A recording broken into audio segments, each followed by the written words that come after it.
Hello, cuties. Welcome to the Astrology podcast. My name is Jessie James, and I am so happy that you're here.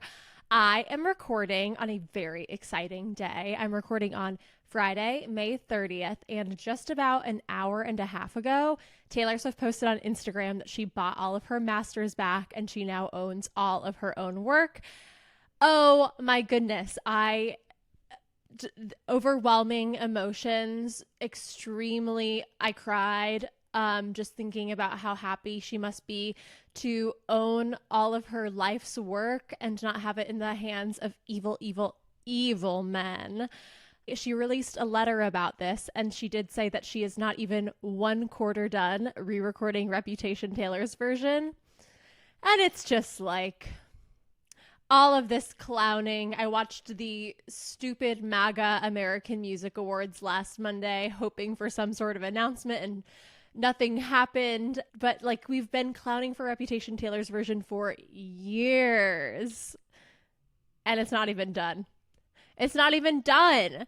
She said that when she was re-recording it, she just kept hitting a stopping point where she just couldn't go through any further, and that it was so hard to recreate the emotions that she had during the Reputation period, which is like, yeah, she was dating Karlie Kloss basically publicly, and now Karlie is lavender married to Josh Kushner, so she can't really do that right now. So obviously she can't really recapture the magic, but also you can never recapture the magic of like the beginning of a really impactful relationship.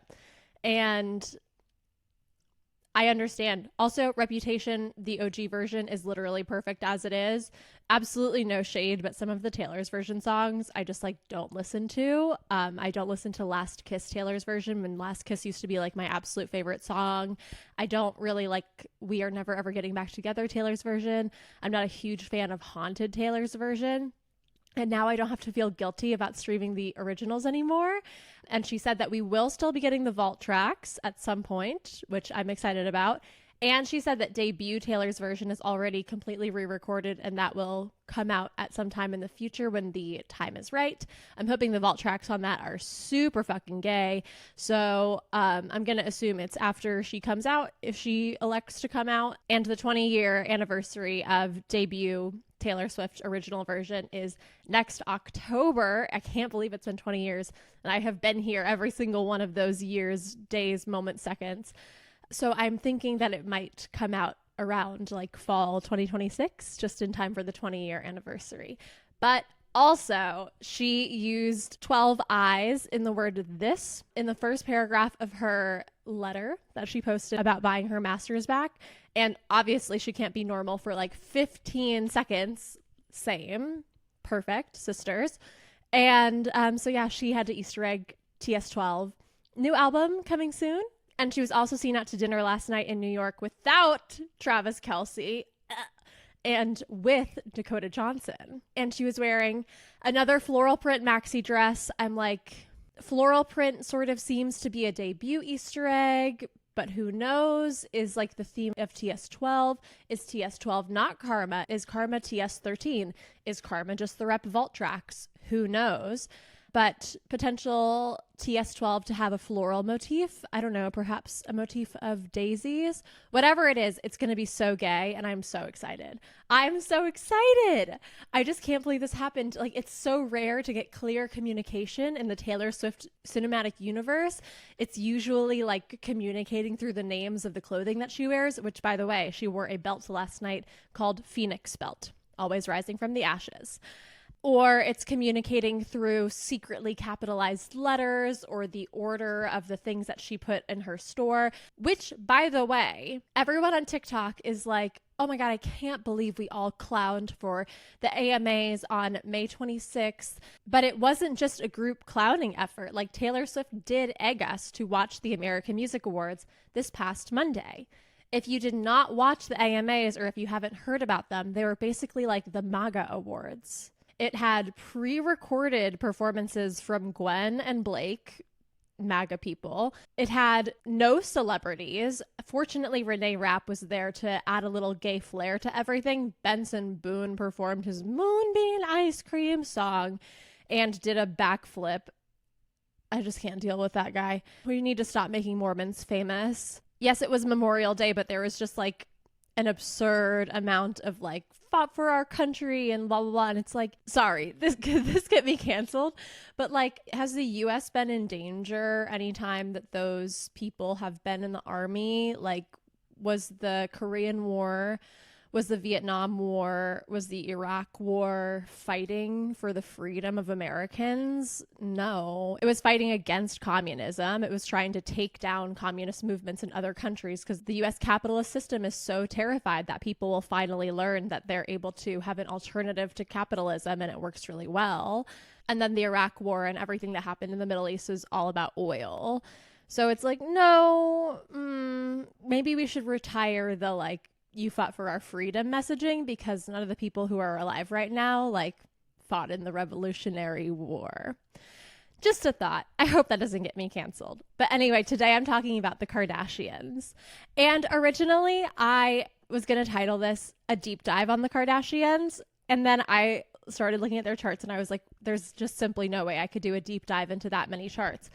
And then I saw Kris Jenner's chart and I was like, did this woman make a deal with the actual devil? And I was texting my best friend. I was like, I think that Kris Jenner made a real deal with the real devil, because that's really what her chart says. And so it's actually going to be an episode focused on Kris Jenner and Kim Kardashian and the Kardashian-Jenner origin story. And I'm really excited because I'm so thrilled to show you guys what a chart looks like when you have made a deal with the actual devil. So Kris, nay, Kristen Houghton, as we all know her, Kris Jenner, was born on November 5th, 1955 in San Diego, California.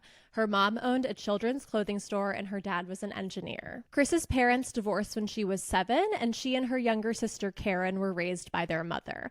So we've already got Kristen and Karen. This is like the origin of all the K's, I think. Her mother later remarried to a businessman named Harry Shannon, who helped raise her and her sister, and through this, they gained a stepbrother named Steve. Kris's first job was working at her mother's clothing store, and then she became a flight attendant for American Airlines for exactly 1 year in 1976. And then, on July 8th, 1978, Kris married Robert Kardashian, who is a lawyer who would go on to represent O.J. Simpson in his trial after he and Kris got divorced. So they get married in 1978. They have 4 kids. They have Kourtney in 1979. They have Kim in 1980.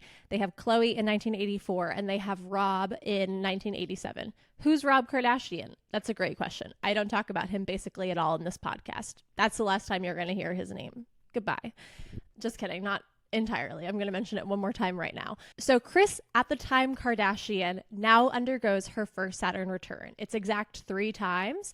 It's exact on December 9th, 1984, June 20th, and August 29th, 1985. So this is shortly after Khloe's birth. Khloe was born at the end of June 1984. So I'm feeling like maybe it was a relationship problem and they tried to fix it by having one more child. And that's why they had Rob in 1987. But Rob is obviously like not a part of the family in the way that all of the girls are. Like, he never really has been. And is he the black sheep of the family because he was a baby that Rob and Kris had to try to like save their marriage, but they didn't have him for the right reasons? All speculation, but I believe this in my heart to be true. But anyway, it doesn't work. It turns out having a baby is a really bad way to try to save a marriage. And so thereafter, Kris and Rob separate and their divorce becomes official in March 1991. 1 month after Kris's divorce becomes official, Kris marries retired Olympian Bruce Jenner, now known as Caitlyn Jenner, possibly the most transphobic trans person on the face of this earth. And together they have 2 daughters, Kendall and Kylie. And now we're in the 90s and we get to the O.J. Simpson trial. So the O.J. Simpson trial lasted between 1994 and 1995. Kris and Rob were divorced, but they remained really good friends up until his death in 2003 from esophageal cancer. And so she says that this case puts her family into a lot of emotional turmoil, especially because Kris was friends with Nicole Brown, who is O.J. Simpson's ex-wife, who he murdered. And then her ex-husband / best friend is up there defending him and being like, he didn't do it. And he gets off without being convicted of doing it. So yeah, I can see how that would turn things into a lot of emotional turmoil. But I feel like this is a really big turning point in Kris Jenner's life specifically, and I'll get to more on that later. We fast forward a decade and we get Kim Kardashian coming into the spotlight. In 2006, Kim starts working as a stylist for her very good friend Paris Hilton. She appears on several episodes of The Simple Life. She gets photographed and paparazzi'd going out to parties and clubs with Paris all the time. They're both Sagittarius risings, a dream team. And as recently as 2021, Kim has acknowledged that Paris completely gave her career. So glad to see that she's at least self-aware. But I think it is interesting because Kim has her sun and her Pluto in her 11th house, which is Libra. And the 11th house is like friendships. Planets and placements in the 11th house often give me a vibe of like getting things that lead you to your destiny through your friendships and through your community. So Kim getting her career basically through Paris Hilton gives very much like Sun, which is life journey in the 11th house, and Pluto, which is deeply transformational energy in the 11th house. Because Kim's career has not been all rainbows and sunshine and butterflies. It has definitely been a transformational force in her life for good and for bad. Like, imagine Kim Kardashian living a normal, or like not even normal because she's rich, but like a normal rich girl life. It would have been probably easier, but it also would have been less fulfilling. And I think that Pluto is all about taking the good with the bad when it comes to transformation and like ascending to a higher level. And then we come to February 2007, the most obvious sex tape leak on purpose, where Kim Kardashian's sex tape that she made with Ray J in 2003 gets leaked on the internet and gains national attention. Kim files a lawsuit against Vivid Entertainment, who has been distributing the sex tape as Kim Kardashian Superstar, and then she drops the lawsuit 3 months later, settling for $5 million and giving Vivid Entertainment full license to market and distribute her sex tape. The sex tape generates $1.5 million in revenue in the first 6 weeks that it's released. Later that year, in October 2007, Kris Jenner meets with Ryan Seacrest pitching a show, a reality show about their family. And then the show gets picked up by E! And the first season of Keeping Up with the Kardashians premieres on October 14th, 2007. This became one of the longest running reality shows in the U.S. history. It ran from 2007 to 2021, and it has a run of 238 episodes. In 2021, the Kardashians made the decision to switch networks, and they started their new show, The Kardashians, which premiered on Hulu in 2022. The success of Keeping Up with the Kardashians led to several spin-off shows, including Kourtney and Khloe Take Miami in 2009, Kourtney and Kim Take New York in 2011, Khloe and Lamar in 2011, Rob and China in 2016, and Life of Kylie in 2017. That's actually probably the last time I'm going to mention Rob Kardashian. Sorry, you're a man and I just don't really talk about those here. And this is where we get the meme, the devil works hard, but Kris Jenner works harder. But did Kris Jenner make a deal with the actual devil? I think she did. Tell me your thoughts. So, Kris Jenner has been called the 21st century's preeminent female pop culture brand builder. In her memoir, Kris explains the following regarding her operations as a businesswoman. I started to look at our careers like pieces on a chessboard. Every day, I woke up and walked into my office and asked myself, what move do you need to make today? It was very calculated. My business decisions and strategies were very intentional, definite, and planned to the nth degree. Is Kris Jenner neurodivergent? I don't know. Kris Jenner, born on November 5th, 1955 at 2:47 a.m. in San Diego, California. This is her chart. It has this pattern. I'm not entirely sure what this pattern is called. It's giving that thing, and you know what I'm talking about. It's just that shape, and the shape is like not feeling very tangible to me as to what it was used in, but it's giving very like 90s, early 2000s. But I've also decided to call this shoelace shape. So she has a shoelace aspect in her chart. And the most important point in shoelace shape, and the first thing that caught my eye and said, oh, this woman made a deal with the devil, was this Pluto-Jupiter conjunction. A Pluto-Jupiter conjunction in general is crazy, but at the 29th degree, at the anaretic degree of the 12th house, her very, very, very last degree of the entire zodiac, and it's a Pluto-Jupiter conjunction. In whole sign. In Placidus, it's not. But this is crazy. This is so freaking wild. So we have this conjunction, and when Jupiter makes a conjunction to Pluto, it really symbolizes like hidden wealth or wealth in buried matter. And this can be taken literally or metaphorically. This is a placement that often occurs in the charts of people who make a lot of money from oil, from coal, from all the bad things that we should definitely be leaving in the ground, but from gold, just like from anything where you're getting wealth from buried matter. But buried matter can also be taken psychologically, and the buried matter inside of our noggins is our subconscious. So trolling and excavating the subconscious and using that to make money feels a lot like a reality show that's about you and your family's lives. This is also an aspect that denotes enormous amounts of power, exploring the underworld, and mining and recycling. If only Kris Jenner had made her deal with the devil about creating the world's largest recycling operation and freeing us all from single-use plastics. A girl can dream. Maybe I'll write a fanfic about it. And also, this is in Leo, and Leo is the spotlight. Leo wants to be the star. And so it's just so literal. Like, who could possibly say astrology isn't real? And this is the first point I want to make. Kris Jenner's fame is not accidental. Like, there's a reason that Kris Jenner is Kris Jenner, and it's because she has this birth chart. No one else could have been Kris Jenner. I have never seen a chart like this. There is a reason that she achieved the fame and not someone else. And that's just a little lesson in you should not try to compare yourself to anyone else or try to be anyone else, because you just fundamentally have a different birth chart than them. You have a different destiny than them, and you should try to be the best at what you do and not try to replicate other people's success. I tell myself this at least twice a week. So that's the base of this shoelace shape. The next part of it that I want to call out is that this conjunction makes a sextile to her Neptune-Mercury conjunction in her second house of Libra. And so my initial reading of this whole entire thing is that Kris Jenner made a deal with the devil, Jupiter-Pluto conjunction, to sacrifice her and her family's behind-the-scenes life, 12th house, to communicate, Mercury, dreams and illusions, Neptune, of beauty/perfection, Libra, in order to make money, second house.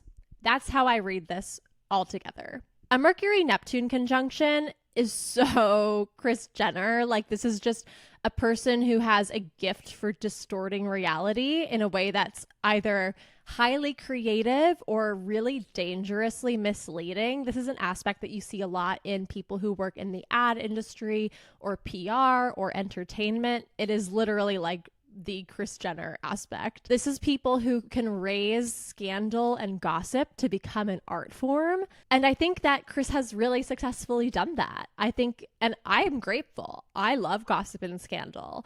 And dare I say, I wouldn't be where I am today without Kris Jenner coming before me. So since we have two conjunctions sextiling each other, we also have the individual portions of these in that sextile. So we have Jupiter sextiling Neptune, Jupiter sextiling Mercury, Mercury sextiling Pluto, and Neptune sextiling Pluto. Neptune sextile Pluto is a generational aspect. Those planets move really slowly. Anyone who's born in the same year as Kris Jenner, 1954, 55, 56, likely has the same aspect.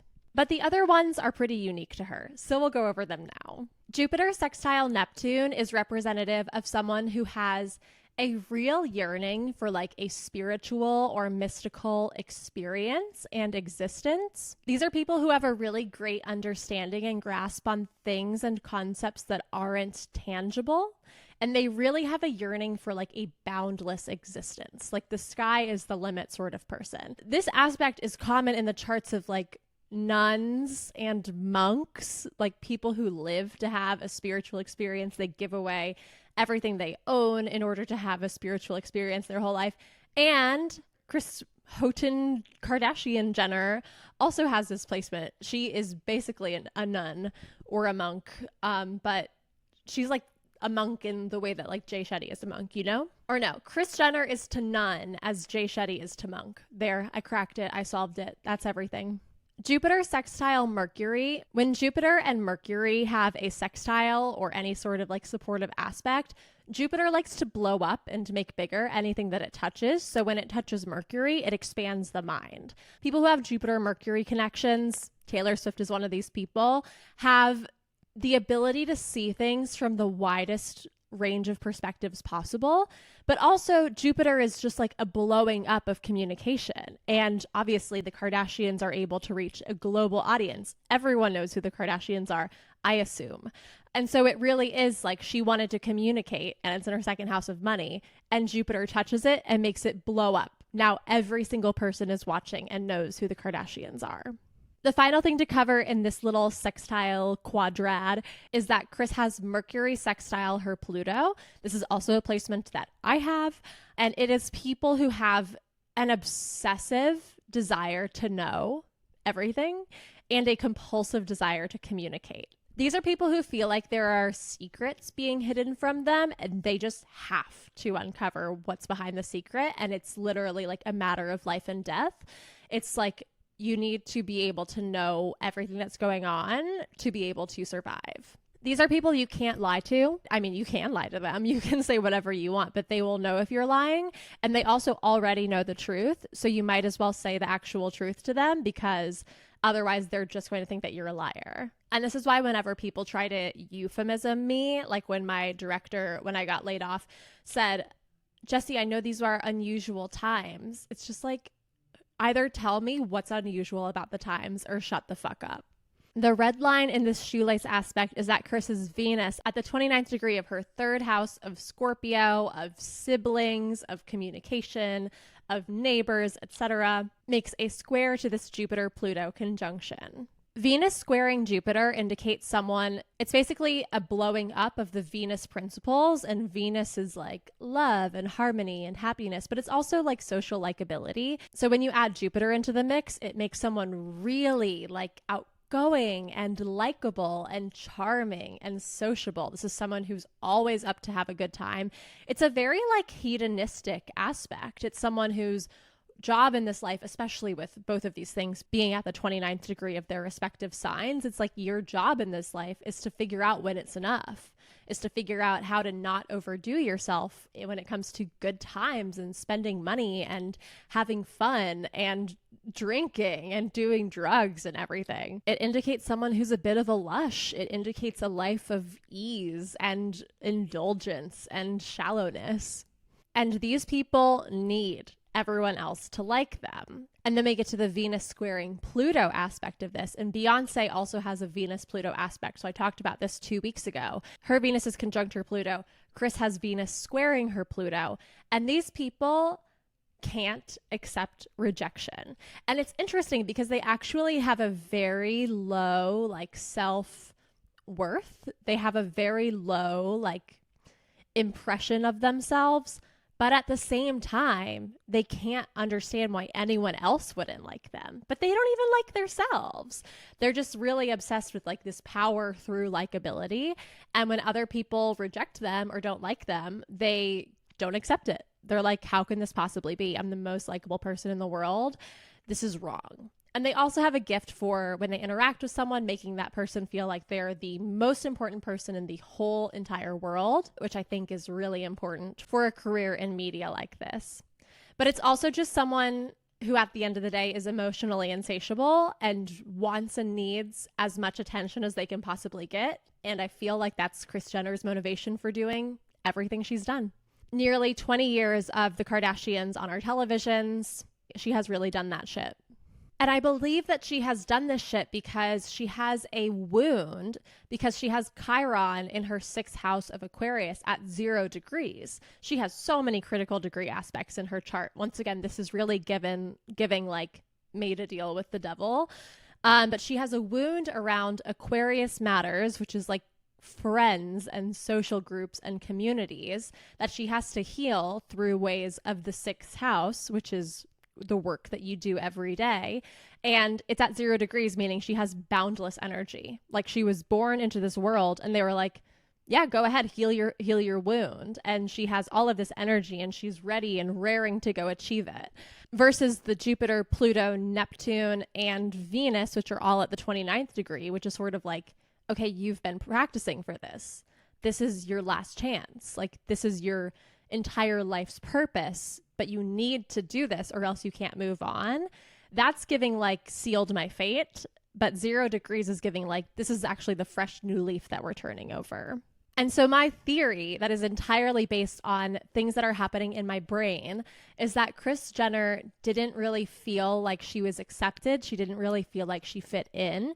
She had a hard time with Aquarius matters. And so through her work every single day, the 6th house, she grinded and she networked and she worked her ass off to strategize all of this shit to get her and her family on everyone's TV across the globe so that she would finally feel accepted. It doesn't matter if you don't want to be friends with her, you're going to see her anyway. That's my interpretation of this Chiron placement. But seriously, the devil works hard, but Kris Jenner works harder is not just like a funny statement. It's literal. Like it's true. That's exactly what this chart is showing to us right now. Kris also has her moon making a trine with her Saturn, and moon trine Saturn / moon Saturn aspects in general are a signature of people who had to grow up too early. And so they just have a little bit of like that arrested development, like they never really were able to fully mature. And I've seen this on Keeping Up with the Kardashians when, you know, Kris goes out and gets her earlobes done, or like she just feels like someone who has a really youthful spirit, but in a way that it's just like because she had to grow up early, her parents divorced when she were young, and she is finally living out the dream life that she wanted to have as a child, but as an adult. I very much get that sense from her. And she also has her North Node in her 4th house, which is also a placement that Beyonce has, which means that in general, her life purpose is to move away from the 10th house, which is like the realm of career, and towards the 4th house, which is the realm of family. But also that she's a big baby at heart. She just wants to be babied. She just wants to be protected, but she has an impossible time asking anyone to baby or protect her because she doesn't want to feel like she's indebted to them or she has guilt about it. And one of the ways to work through this, if you have the money, I guess, is hiring people to do things for you. Then you don't feel guilty because you're paying them. But this chart really is just one for the ages because look at her. She has 3 stelliums. Most people don't even have 1 stellium. Like 1 stellium is a lot, but 3 stelliums. She has a stellium in her 12th house of Leo. She has Uranus, Pluto, and Jupiter there. She has a stellium in her 2nd house of money, wealth, value. She has Mars, Mercury, and Neptune there. And she has a stellium in her 3rd house of siblings. What is the Kardashian Jenners except a show, a lifestyle, everything about siblings, where she has Sun, Venus, and Saturn. That's nine of her planets. What's not there? Let's see. The moon's not there. Everything else is there. 9 out of 10. Right there in 3 signs. You just don't really see them like that. And here's something fun. Let's subject her to the diva test based on what I did in my last episode. So first thing, almost every diva has at least 1 stellium. She's got 3. Check. Divas tend to have Uranus conjunctions, or at least Uranus in strong aspect. She has Uranus in normal aspect to her Venus, which is an out of sign trine with a 3-degree orb. And her Uranus also makes a non-sign based square with her Neptune by 4 degrees. Sort of. And then she has a really strong Venus aspect, and her North Node makes a sextile to her Mars with a 5-degree orb. So I'd say that she's medium on the diva scale. We'll give her like medium to high diva scale. The other thing that makes me think that she made a deal with the devil is that she has nothing retrograde, her node, but everyone has a retrograde node. They just move backwards. She has nothing retrograde. Not any of the outer planets that are retrograde for half the year. Nothing. All moving forward. It's really giving.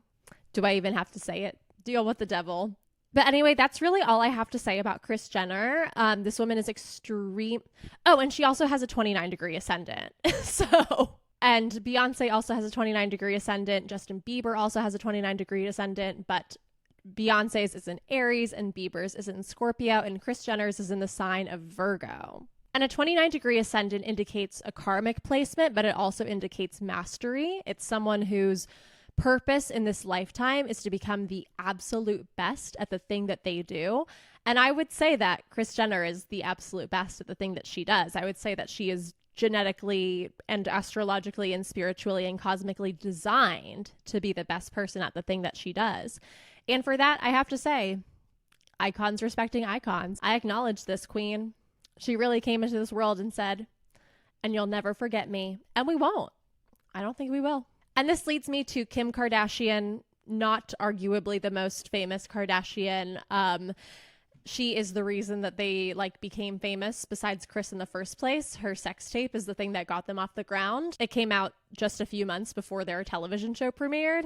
And yeah, obviously that was on purpose. I don't know if there's any discourse around it not being on purpose, but Kim knows what she's doing too.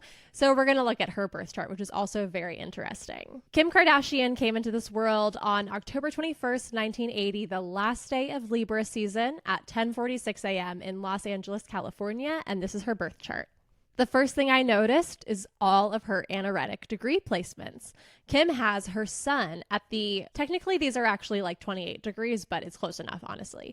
Kim has her sun at the anaretic degree of the sign of Libra. She has her moon at the anaretic degree of the sign of Pisces. She has her Jupiter at the anaretic degree of the sign of Virgo, right on top of her mom's ascendant, and also right on top of her own midheaven. Her midheaven IC axis is at the 29th degree of the signs of Virgo and Pisces. So her moon's on her IC and her Jupiter's on her MC. Okay. Kim also has only one stellium, honestly, child's play. She has her Saturn, Pluto, and Sun in her 11th house of Libra. And the only thing that she has retrograde in her chart is her Chiron. So Kim has Jupiter at this 29th anaretic degree of Virgo, which is on top of her midheaven, which is how the world perceives you, your reputation, your career. So basically, she was destined to be famous. Jupiter making things big and abundant and lucky right on top of the most career and reputation focus point in her chart means everyone's going to know who the fuck you are. And they do. And we all do. And it's also co-present in this sign with Venus, which just adds a little bit of sweetness to everything. Venus in the 10th house means that you'll probably make a lot of money from whatever your career is, where Jupiter is in detriment because Jupiter rules the opposite sign of Pisces. Jupiter doesn't love to be in Virgo because Virgo is very grounded. It has limits. It's across from Pisces, which is boundless, collective unconscious, universal power. If this was flipped and her Jupiter was in Pisces, who knows? There would be absolutely no limits to her success. But because it's in Virgo, it's tied down a little bit. And I think that accounts for the fact that, people don't like her. Her success is clearly bumped up against its limits. And because she has all of these karmic and fated placement, it's giving the universe told me I could do everything. But the Jupiter in Virgo is giving, this is the biggest thing holding me back, is that there's only so far I can expand because of where my Jupiter is placed. Kim is a Libra sun, Pisces moon, and Sagittarius rising. And being a Sagittarius rising, Jupiter is her chart ruler. So it is the most important planet in her whole entire chart, is right here, conjunct her midheaven, co-present with Venus, but not able to do its best. This Jupiter midheaven conjunction is opposite her moon IC conjunction in the sign of Pisces at 29 degrees. When the moon and Jupiter touch each other, it's someone who is usually very emotional and very responsive. But when the moon and Jupiter make hard aspects like a square, or in this case, an opposition, it's someone who doesn't know how to react a normal amount. It's someone who overreacts to everything. It's someone who makes promises that they can't keep. It's someone who agrees to wild, extravagant gestures of generosity. It's someone who wants to be everything to everyone, but in promising to do so ends up being not much to no one because they just don't have the bandwidth to do it. And so I think that she might get a little bit of her reputation as a flake from this aspect. It's also an aspect that indicates someone who sort of likes to play God, if you will. But on the positive side, it's also someone who has a really strong commitment to growth and understands that freedom comes with knowledge. Having her moon in her 4th house, and especially conjunct the IC, which is the root of your chart, it's like the most personal placement, and the moon representing your soul, where you came from, your past life connection, your family, your roots, just indicates that family is so, so important to her, the family of her origin, and also her own family, her own children that she's given birth to or had a surrogate give birth to. That's really where her heart is, even though she has all of this expansive and positive energy in the realm of her career. She will always be a family girl at heart. But her moon being at the 29th degree indicates that she has some sort of like karmic experience related to her family that either has happened or will happen at some point in her life. Maybe it was the Kanye custody battle, who can really know? But she has just like a sense of urgency to find safety, to find emotional safety, to find personal safety and security. And she will experience at least one crisis in her lifetime related to domestic life, the mother, her family, her roots, etc.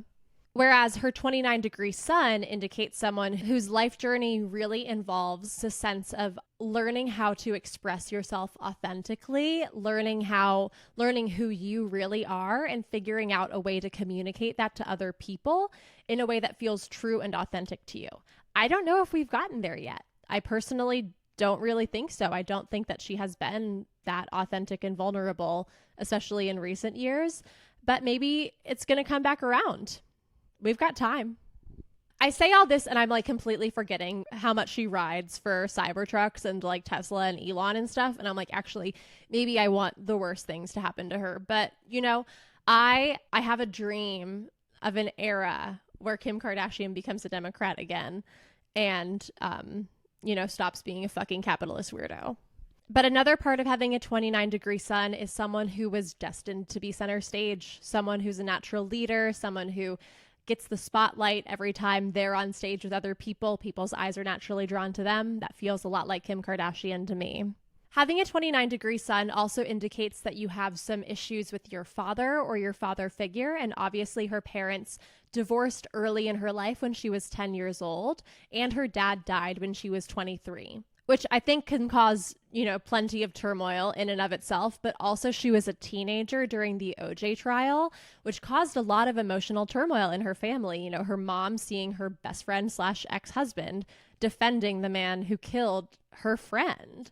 And I think that this probably caused a lot of emotional turmoil in Kim as well as Kourtney, who's a year older at this time. And at the time of the trial, Khloe was also like 10 years old. So I think that these three sisters probably have a lot of like trauma bonding over events like this. This is in her 11th house of groups and community and humanitarian causes, and it's co-present with her Saturn, which is like where you struggle and where you find challenges, and her Pluto, which is all about power and transformation. So groups of people, all of the 11th house matters, are clearly very important in her life. It's the only place in her chart where she has a stellium. And it's saying some of the hardest challenges that you're going to go through are in this space because Saturn is there. She probably has had a lot of trouble, like feeling like she doesn't really fit in, feeling like no one really understands her, feeling like she's alienated from groups. I think a lot like Kris Jenner, whose Chiron is in Aquarius. And I think that she had similar motivations. People don't really like me. She grew up quite wealthy, but when she has friends who are Paris Hilton and she's just in their closet sifting through their clothes, feeling like she doesn't quite measure up, like she'll never be wealthy like that, that's a real motivator, I guess, to become one of the most famous reality stars of all time. And she freaking did it. And Pluto is here. So transformation, power. She's gained a lot of power by making groups of people a fan of her, spend a lot of money on her.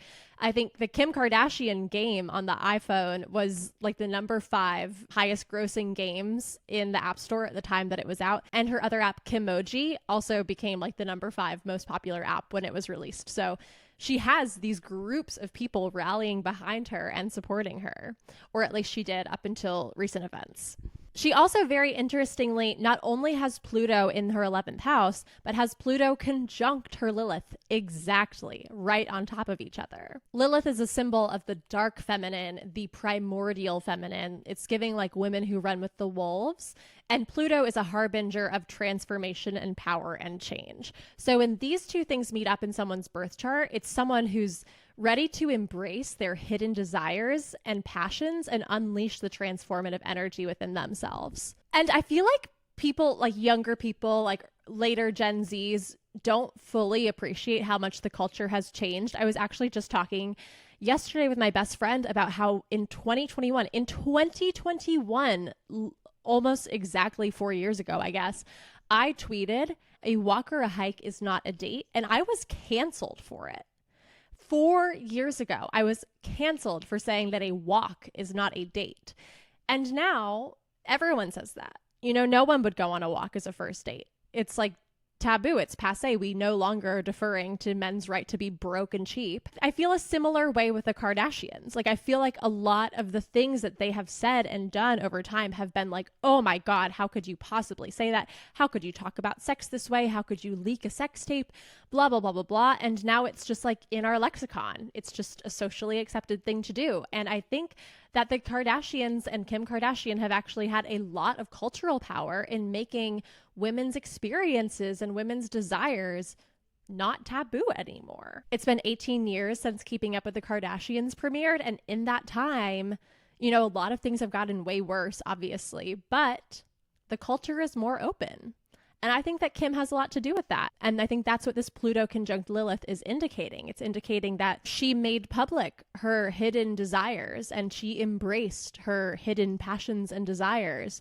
And that helped to advance the culture. Another thing about Kim Kardashian that Taylor Swift also has is that she has Neptune in her first house of Sagittarius. And someone who has Neptune in the first house, one, has a really easy time selling an illusion. They're able to put on a face, put on a mask, put on a persona that's not who they are, but appear to the world that way, and everyone buys it. Who knows what Kim Kardashian is actually like behind the scenes? We only see her persona. We don't know what she actually is. And because she has Neptune in the first house, it's so easy for her to get away with this. Like, we will never see her true self. We will only see the illusion that she wants us to see.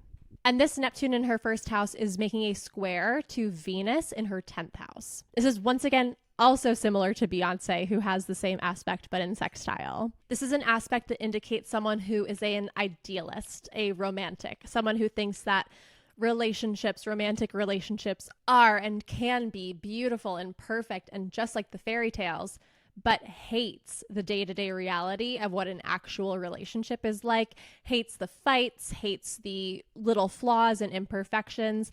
And so it's someone who probably gets divorced 73 days after they get married or dates a lot of different men.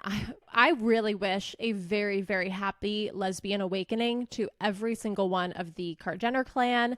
I know that Kendall, we've already got her. I hope Kylie's next, but every single one of them should be dating women, I think.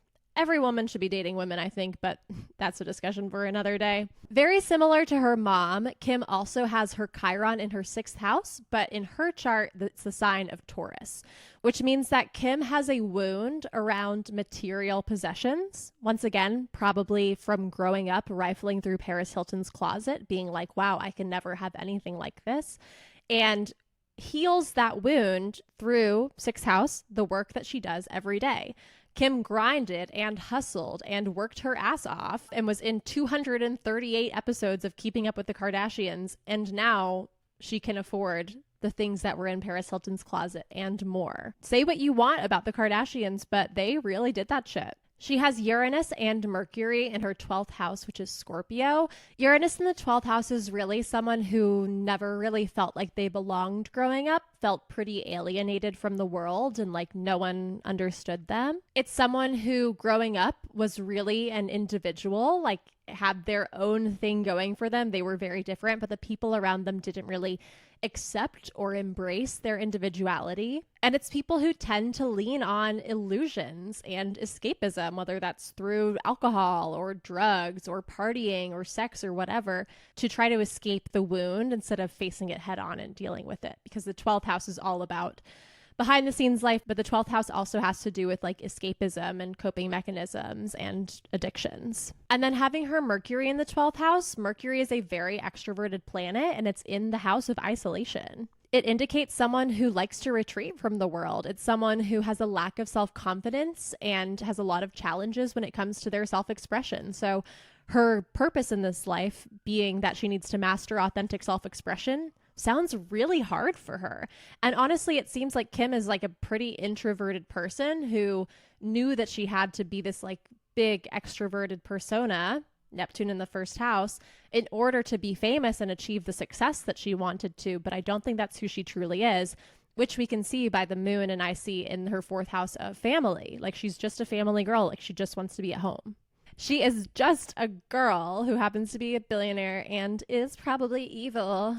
And her North Node is in her 9th house of the law. Kim Kardashian on her 7th year of law school, destined to become a lawyer based on what the universe has set out for her. Honestly, this is really exciting. Maybe she should just be a lawyer. Like that's probably the more introverted like life, just reading course proofs and stuff that she actually wants. I don't know. She's in that new Ryan Murphy show about women lawyers.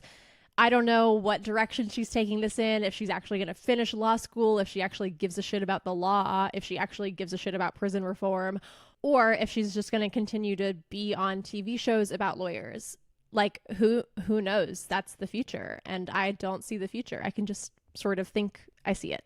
But since her North Node is in her 9th house of the law and spirituality and philosophy and yoga, blah, blah, blah, higher education, that means her South Node is in her 3rd house of communication, short distance travel. It's telling me you need to stop being on television. You need to stop getting on your private jet and just flying 45 minutes because that's terrible for everyone. And you need to actually put your mind to something way bigger and way deeper. And being a Sagittarius rising, Sagittarius is the natural sign of the 9th house. I feel like she could do this in such a big way. Like, I feel like she could be, well, I know that she could be such a powerful voice for prison reform and prison abolition if she decides to stop being a Republican anytime soon. That would be great. But I think that that is her destiny, and that's what she needs to do. And that's where she'll be able to master authentic self-expression. And that's where she'll be able to make a positive impact on the world. And then Kris Jenner is going to stop trying to sell her family's souls. And she is going to focus on creating a really big recycling empire that is going to save the world from single-use plastics. And she's going to recycle all of the private jet seats from Kylie's private jet and turn them into a beautiful community garden somehow. And yeah, that is my prediction for the Kardashian family in a world where I'm delusional. But it's a world that I like to live in, so we'll stay there. But let's look at dates. Kim's Saturn return was around like 2009, 2010, and it was exact in December 2009 and February and August 2010. This is the time that Kim got back together with Reggie Bush, who she dated briefly and then broke up with and then got back together again in September 2009. And this time also completely changed her life. Like 2009, 2010 is when she started getting all of these endorsement deals. She got deals with Carl's Jr. She had a wax figure of herself unveiled at Madame Tussauds. She and Kourtney and Khloe wrote an autobiography called Kardashian Confidential with a K that was a New York Times bestseller. She became the producer on the PR reality show called The Spin Crowd. She had a cameo as herself with her sisters Khloe and Kourtney on the season 3 premiere of 90210. Like, her Saturn return, everything changed for her. And she's not having her next Saturn return for like a decade. And maybe that will be when she decides to stop being evil and use her platform and her power for good.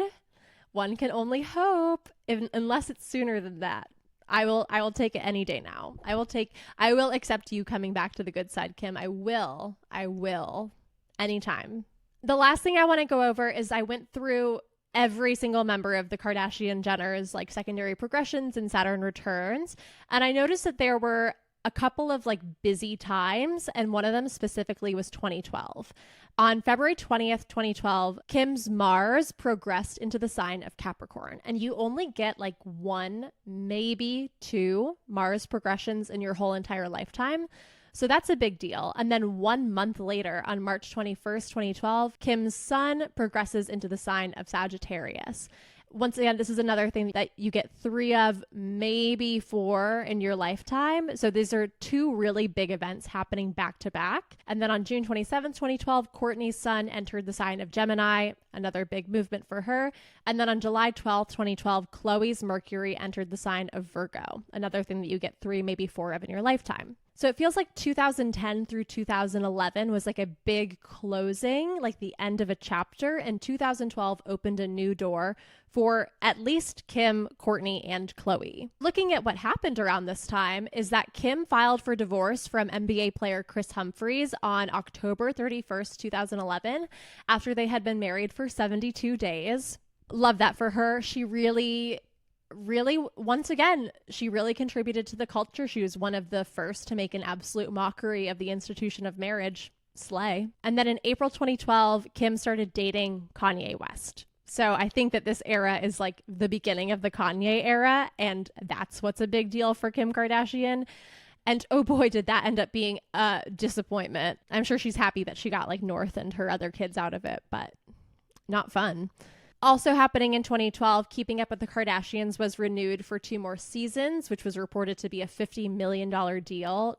That's so much money. Kim also won a Razzie for Worst Supporting Actress in Tyler Perry's movie Temptation: Confessions of a Marriage Counselor. Loved that for her. She and Kanye got engaged on October 21st on her birthday. I would hate if someone proposed to me on my birthday in 2013.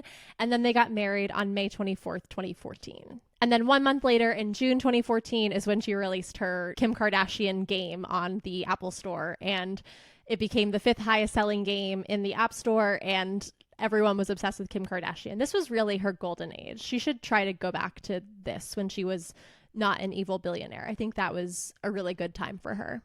And shortly after that, Kris Jenner went through her second Saturn return, which is exact on January 29th, April 4th, and October 19th, 2014. To put some context around this time, Caitlyn, then known as Bruce Jenner, and Kris announced that they were separating in October 2013, and they finally officially divorced in March 2015. And Kris has said that she knew that Caitlyn was on hormones starting in the 1980s, that it was never an issue, that there was never a gender problem, and that Caitlyn went through the whole divorce proceedings as the most quote unquote passive aggressive thing possible. And I love this level of pettiness. Like we should all be talking about our exes this way. So it seems like her first Saturn return, the dissolution of her marriage with Robert Kardashian, had Rob Kardashian to try to save. She even named her baby after that man to try to save their marriage, and it didn't work. Never try to save a marriage. If it's blowing up, it's not meant to be. And then her second Saturn return was her second divorce. So I feel like that's pretty accurate. But anyway, what important dates are coming up? Well, this year we are going to have on July 1st, 2025, Kris's progressed Mars is going to enter Sagittarius. Progressed Mars moves really slowly, so she's probably been in an ending chapter for about 2 years. And July 1st is going to mark a new beginning for her. I don't know if this is like a breakup with Corey or like a new venture or a new type of way of conducting business, or maybe she's retiring. I don't know, but it marks a big change for her. On November 21st of this year, Kim's Mercury is going to enter Sagittarius. So very similar thing for the past year since November 2024. She's been in a closing period of the way that she communicates. And this November, she's going to open up an entirely new way that she communicates. Who knows what that would be? But because it's Mercury, it's a big change in the way that she uses her voice and the way that she communicates. In April 2027, we're going to have Kylie go through her Saturn return. We'll see about that one. I'm not entirely sure where I stand on Kylie and Timothy's relationship. I don't know if it's real. I don't know if it's PR. I do think that Kylie's relationship with Travis Scott was entirely PR, but that's a subject for another day. So I'm not entirely sure what she's going to endure during her Saturn return coming up in just under 2 years, but we'll find out, I'm sure, because later that same year in August 2027, Kylie's progressed Mercury is going to station direct and start moving forward. So we're also going to get Kylie communicating in a different way to us, and probably a way that's more direct and honest, and not about looking back and looking at the past, but about moving forward and charting new waters. And then we're going to have Kris's progressed Venus entering Pisces on December 29th, 2028. And on September 8th, 2029, Kylie's progressed Venus is going to enter Scorpio. There's no other upcoming dates that looked important. I don't think that this is too important a period in Kardashian history, but whatever does happen, I'm certain that we're going to hear about it, because those girls do not know how to shut their mouths. And I love that. I love drama. Anyway, that's all I had to say. I'm still really excited about the Taylor Swift thing. I am just clowning for a Pride Month announcement of a new album or a new sexual orientation. Any and all of the above. Now that she owns all her masters, she doesn't have to worry about evil men who made her stay in the closet profiting off of her coming out. And that's pretty exciting.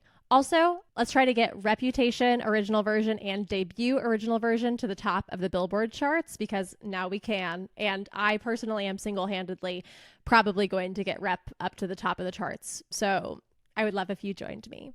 Anyway, I love you so much. If you have any requests for any charts that you would like to see analyzed in upcoming episodes, you can comment here on YouTube, or you can send me a DM to popstrologypod on Instagram or TikTok. You can also send an email to popstrology@proton.me. And you can also book a birth chart reading with me on my website, popstrologypod.com.